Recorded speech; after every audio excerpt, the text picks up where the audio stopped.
जादुई पेड़ की कहानी बहुत समय पहले की बात है।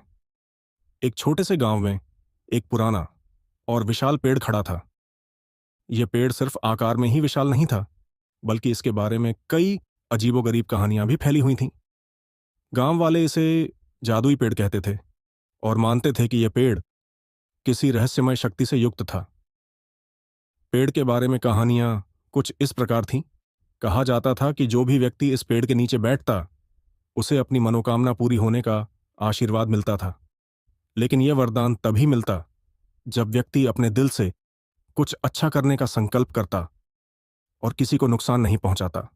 किसी ने यदि पेड़ के पास आकर सिर्फ अपनी इच्छाओं के बारे में सोचा, बिना किसी नेक उद्देश्य के, तो पेड़ उसकी इच्छाओं को कभी पूरा नहीं करता। गांव के बीच में एक लड़का था जिसका नाम अर्जुन था। अर्जुन गरीब था और उसके पास कुछ भी नहीं था। उसकी मां बहुत बीमार थी और इलाज के लिए उसे बहुत पैसों की जरूरत थी। अर्जुन ने कई बार गांव के डॉक्टर से मदद मांगी थी, लेकिन वह उसकी मदद नहीं कर पाते थे। अर्जुन की स्थिति बहुत ही खराब हो चुकी थी और उसने सोचा कि शायद इस जादुई पेड़ की शक्ति ही उसकी मदद कर सकती है। एक दिन अर्जुन ने तय किया कि वह जादुई पेड़ के पास जाएगा और उसकी मां के इलाज के लिए कुछ मांगेगा।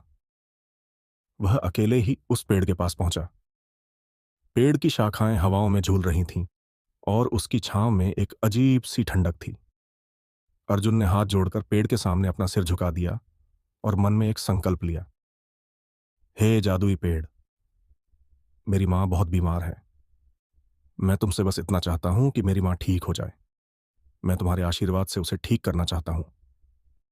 मुझे इस दुनिया में जो कुछ भी चाहिए, वह सिर्फ उसकी खुशहाली है। कृपया मेरी मदद करो। अर्जुन ने अपनी पूरी ईमानदारी और दिल से प्रार्थना की। उसने किसी और चीज के बारे में नहीं सोचा, न ही किसी अन्य इच्छाओं को व्यक्त किया।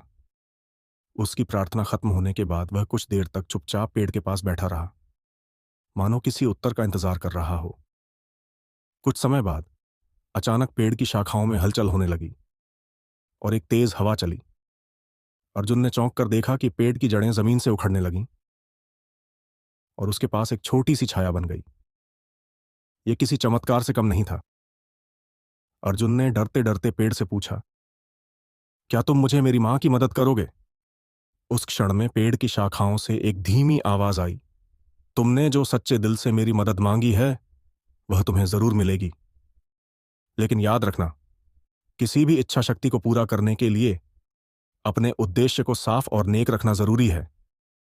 तुम्हारी मां को ठीक करने के लिए तुम्हें एक बड़ा बलिदान देना होगा।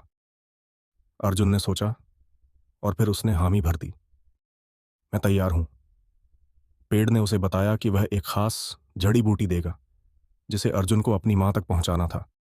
लेकिन इस जड़ी बूटी को प्राप्त करने के लिए उसे एक दूर जंगल में जाना होगा और वहां एक रहस्यमय फूल को लाना होगा। उस फूल को हासिल करने के बाद ही जड़ी बूटी को असरदार बनाया जा सकता था। अर्जुन ने बिना कोई समय गंवाए यह यात्रा शुरू की। अर्जुन ने अपनी यात्रा के दौरान कई कठिनाइयों का सामना किया।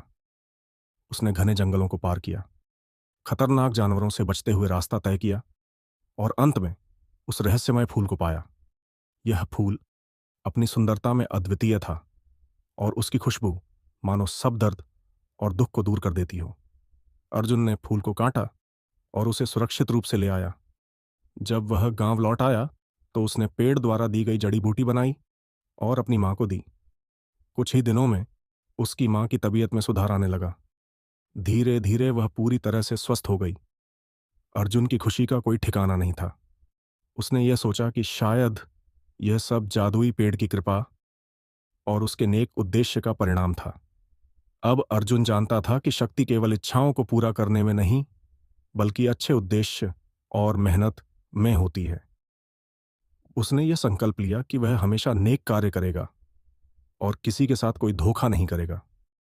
उसके जीवन का उद्देश्य अब केवल दूसरों की मदद करना था। समाप्त। ये कहानी एक संदेश देती है कि अगर हमारी इच्छाएं नेक होती हैं और हम अपनी मंजिल को पाने के लिए ईमानदारी से प्रयास करते हैं, तो हमें जीवन में किसी न किसी रूप में मदद मिलती है। ऐसी स्टोरी सुनने के लिए हमारे YouTube चैनल को सब्सक्राइब करें और लाइक और शेयर करें। धन्यवाद।